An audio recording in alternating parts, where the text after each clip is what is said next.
Hello, I'm Daniel. I'm a meditation teacher in Kansas City, and this is my podcast, Sharpening the Mind.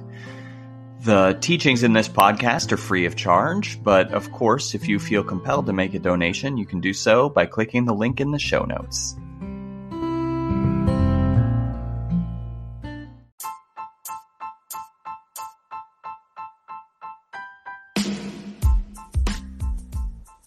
Hi, I wanted to let you know that I'm teaching a class in November.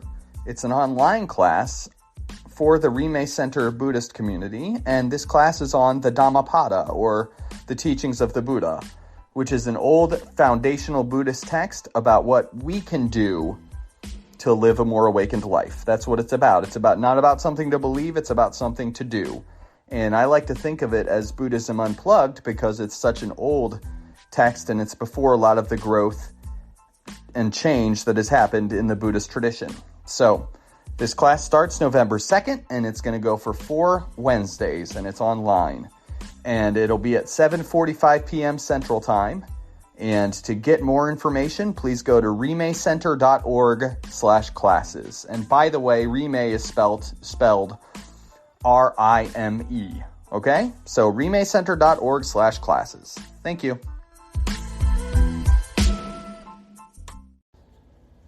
Hello, I'm Daniel.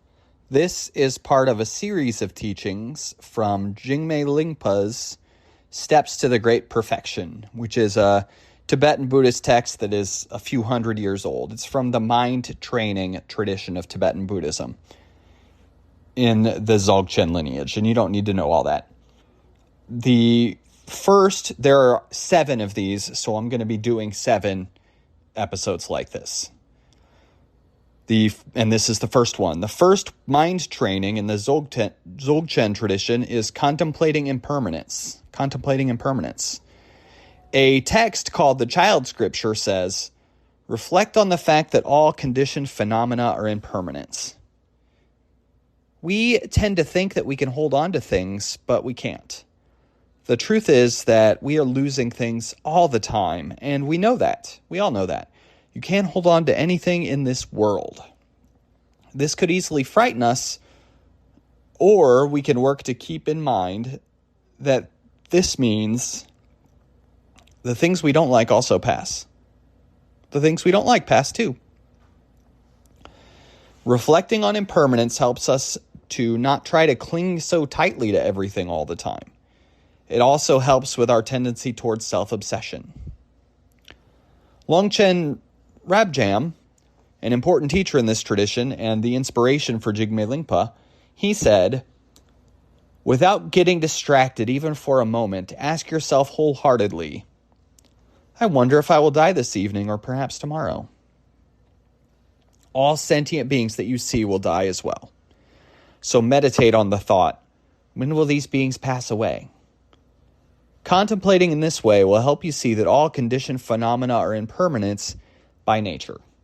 Seeing them as examples of impermanence will help your mind become more focused. The purpose of meditating in this manner is to turn your mind away from impermanence. There's this concept in Buddhism called the precious human life.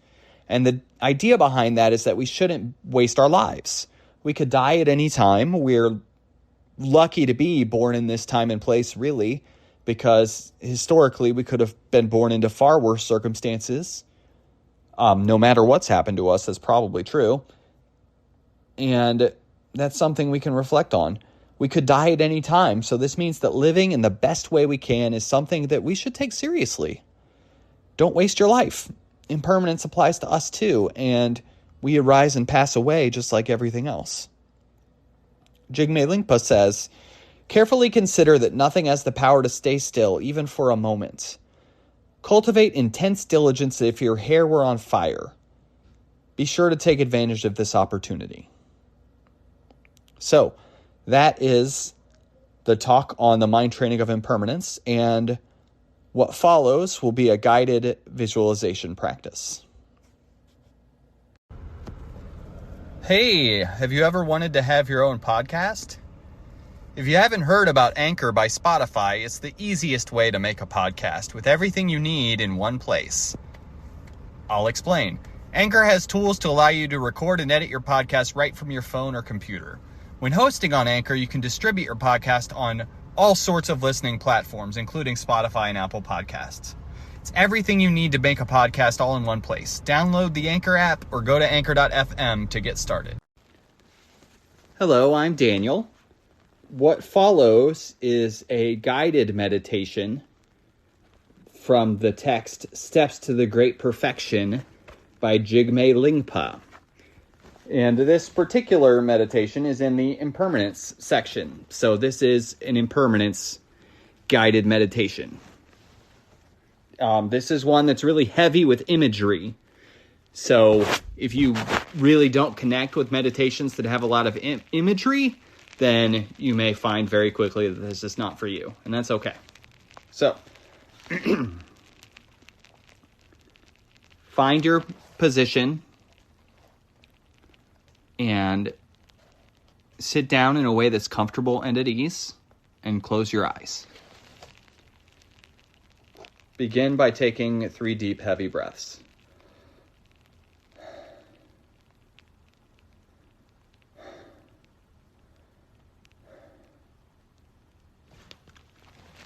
To begin, imagine that you have arrived in a fearful, unrecognizable land.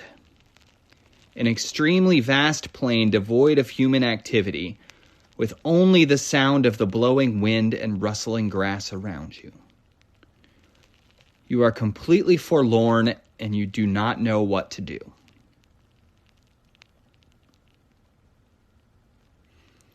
Out of nowhere, 2 beings appear, a white man and a black woman. In the city of the illusory 6 senses, they tell you, there is a precious, wish-fulfilling gemstone of various colors. To get it, one must cross a great sea by boat. Shall we 3 journey together to get it? They ask. This arouses your interest and you follow them. Traveling on and on, you eventually find yourself in the middle of a great ocean, blue as far as the eye can see. Its size is incalculable, and its waves surge up into the sky. The waters of this ocean are filled with sights that your eyes have never beheld. Sea monsters, whales, mermen, water horses, and all sorts of terrifying creatures with mismatched bodies and heads. Tossed about by the waves, you grow extremely frightened and try to escape. Yet your burning desire to get the jewels drives you to set off in a ship helmed by these 2 individuals. You now find yourself having barely reached the center of this great ocean, nowhere near its far shores, when a fierce and overwhelming storm develops. Stricken with fear, the 2 exhausted rowers paddle madly until suddenly their oars collide and break apart. At times, the waves surge into the sky and it feels like the ship is soaring to the very peak of existence. At other times, you find yourself floating in the trough as the waves tower above you, as if you have sunk to the depths of the ocean. At this point, there is nowhere to run and escape, no one to call for help, and nothing to hold on to for security. The fear of death hits you, and you realize that it could strike suddenly at any moment, even as you draw your next breath.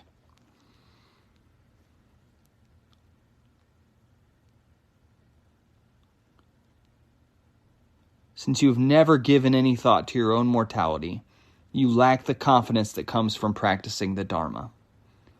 From this day on, you will be separated from your children, wealth, relatives, countrymen, and neighbors. They won't do you a bit of good. How frightening! How terrible! Alas! Oh no! You cry out in great distress.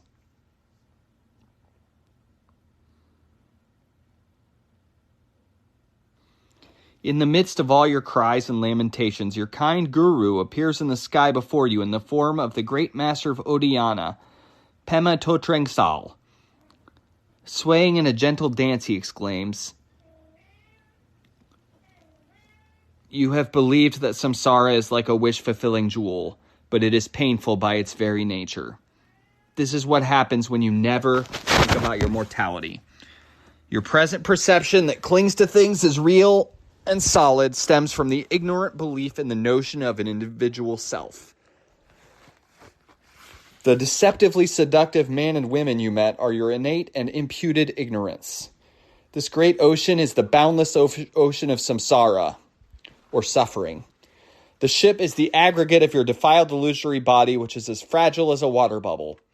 The two oars smashing into one another and breaking apart is this human life that ebbs away with each passing day and night and cannot be prolonged once exhausted. Oh, fortunate child, it won't suffice just to die. If dying were just like throwing a stone down a well, as the Jains and nihilists believe, then all would be well and fine.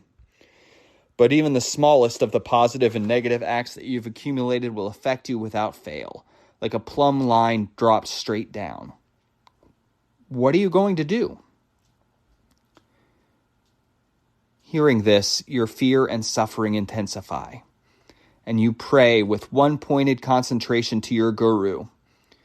When you have no idea what to do, a whitish light, like a diffuse web, emerges straight from the guru's heart and pierces your own. The ship flips over and your mind leaves your body. Then, in the three Kaya palace of lotus light, you merge inseparably with the great master of Odhyana and attain Buddhahood.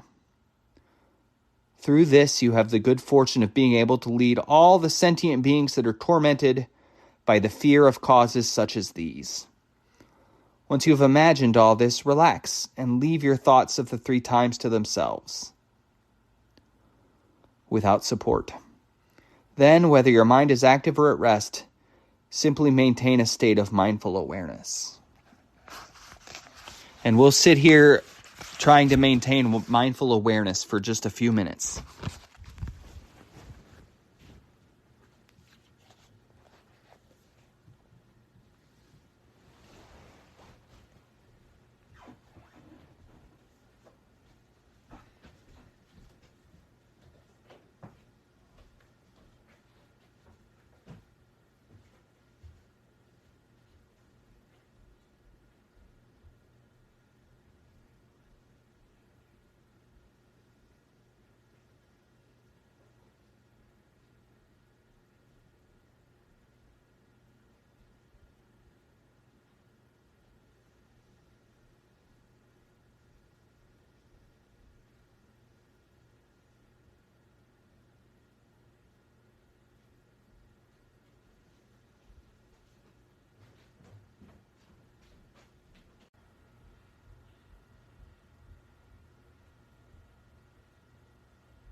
Thank you for taking the time to do this visualization practice with me, and I hope this practice has been helpful.